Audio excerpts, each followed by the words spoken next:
Mrs. Cecil Mbarire and Mr. Kimani Ichungwah, MP for Kikuyu constituency, but was a well-choreographed script intended to climax with the impeachment of the Deputy President, Riggy.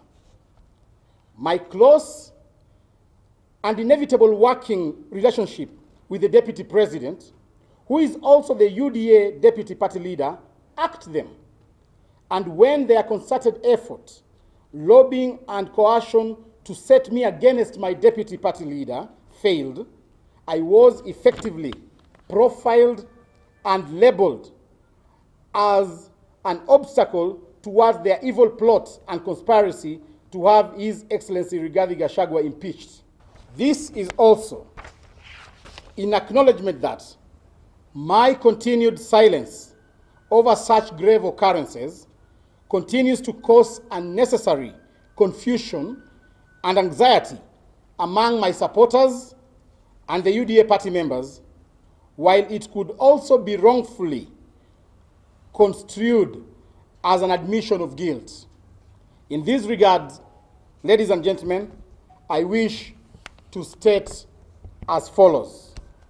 One, that as highlighted above, my alleged removal as UDA Secretary General was outright unlawful, unfair, and a sheer blatant contravention of the party constitution and laid down processes. Sadly, this coup was plotted and executed by senior party officials who are otherwise expected to protect and uphold the same constitution. Neither were any charges preferred against me in public or private to warrant and justify my removal, nor was I given an opportunity to defend myself as required by law and the rules of natural justice.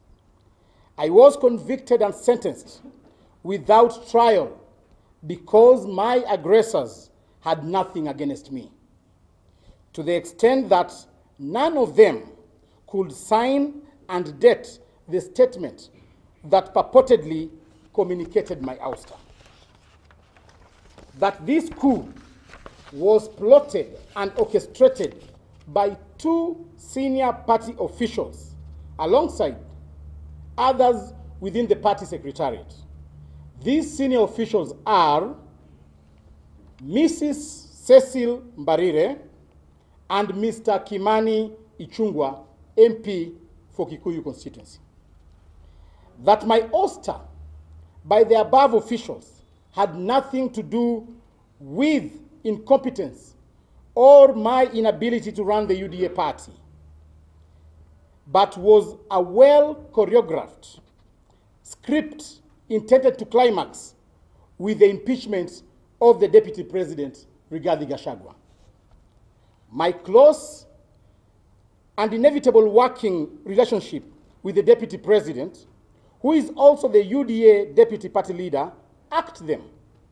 And when their concerted effort, lobbying and coercion to set me against my Deputy Party Leader failed, I was effectively profiled and labeled as an obstacle towards their evil plot and conspiracy to have His Excellency Riggy impeached.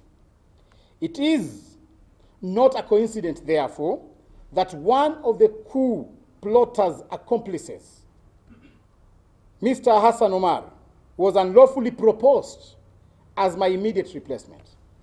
Let it be known that the planned impeachment of the Deputy President had nothing to do with President William Ruto, the broad-based government, or any other narrative the coup plotters have advanced.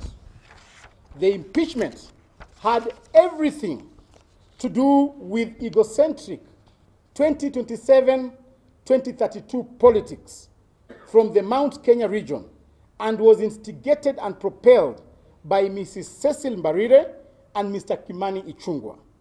These two want our Deputy President out so that they can strategically position themselves within the emerging political realignments.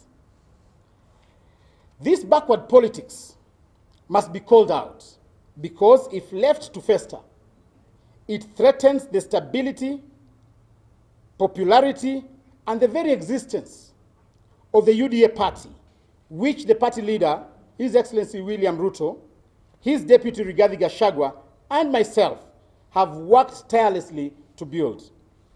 That this, I want you to hear, that this is just one of the 18 evidence-backed accusations I have against Mrs. Cecil Mbarire and Mr. Kimani Ichungwah. The two are aware of this, are afraid, and it is the reason they had to hurriedly, illegally, and unceremoniously purport to have me removed from office.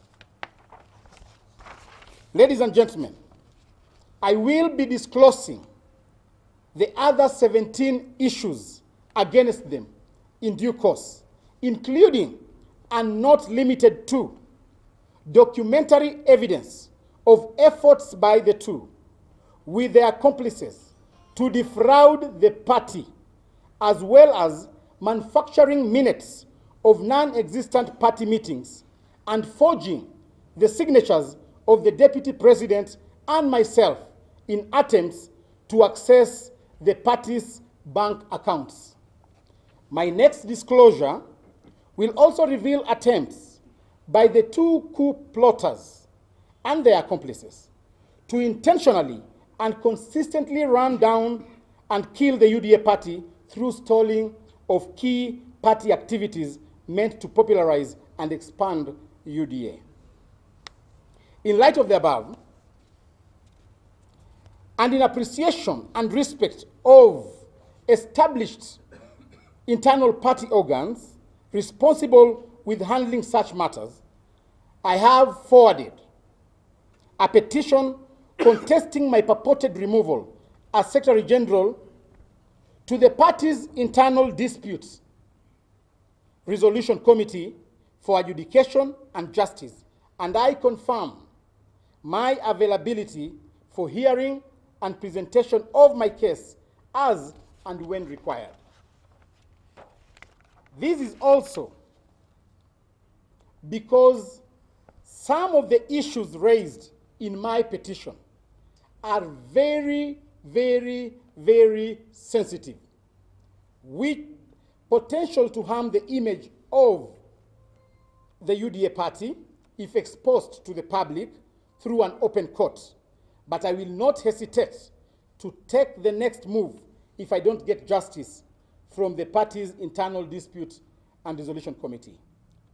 For the purpose of clarity, the matter before the political parties dispute tribunal, which I filed immediately after my supposed ouster, is for the sake of obtaining orders to stop the process of my replacement by the UDA party and the registrar of political parties until my substantive issues are fully heard and determined by the internal party organ responsible for disputes, that is IDRC.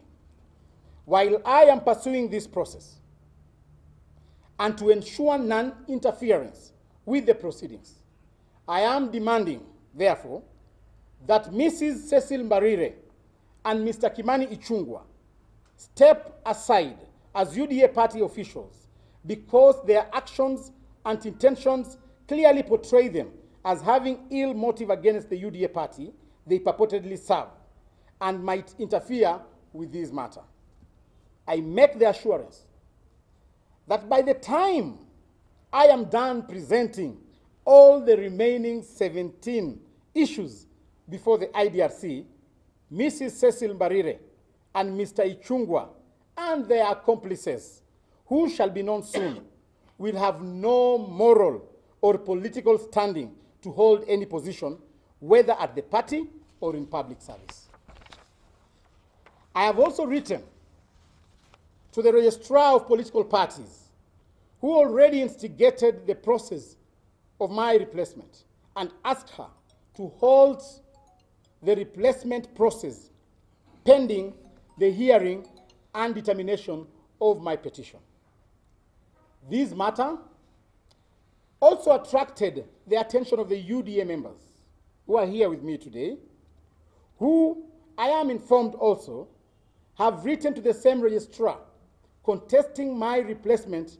Thus, there are grounds for the registrar to stop the same under the Political Parties Act until this matter is dispensed within. The registrar of political parties also directed the UDA party to hold elections within 180 days, and for the avoidance of doubt.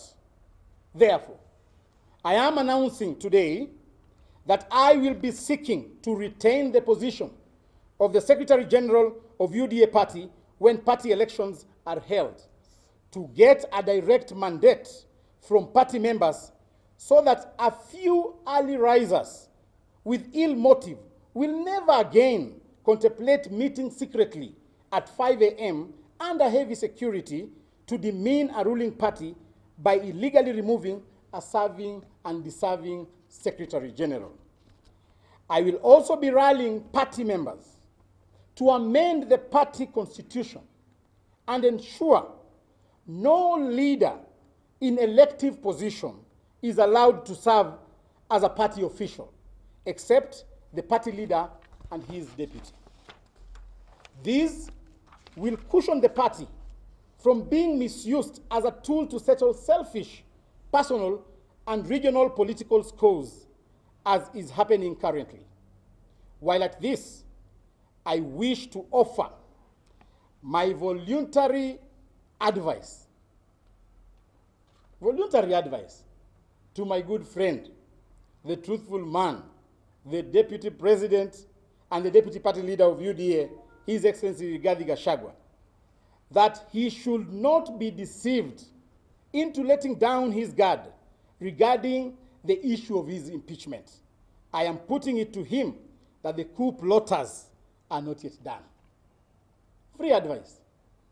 If he wants to go and sleep, let him go and sleep. But the coup plotters are just on sleep mode. They are yet to be activated. As I conclude, may I state that my interest in all this is purely the pursuit of justice, and to clear my name from possible speculations regarding my legal removal. I have served diligently and obediently as Secretary General for the UDA party since I assumed office, popularized the party across the country, and grew the party by more than 3 million new members. I cannot, therefore, exit because of an illegal decision made by a handful of malicious party officials who are scared of my achievements at the party. I assure the 3 million plus members who I convinced to join the UDA party that I will not abandon them. Where they will be is where I will be. Penye wataenda, ndio mimi nitaenda. Siwezi fukuzwa peke yangu.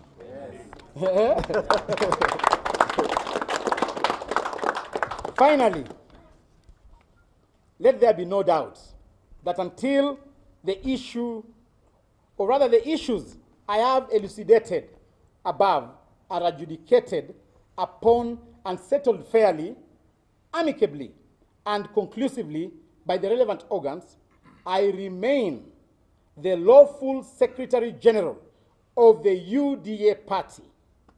God bless UDA. God bless.